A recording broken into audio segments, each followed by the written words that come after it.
Amen. uThixo ufuna simkhonze ngokwenyaniso ngokweqiniso. Amen. uThixo wazalwane uyabathanda abantu bakhe Amen. obakhonza ngenyaniso. uThixo ufuna abantu sibathandazele, sibazikelela abantu bamkhonze.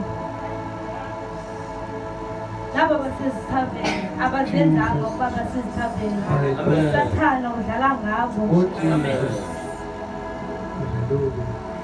uThixo uyasikelela.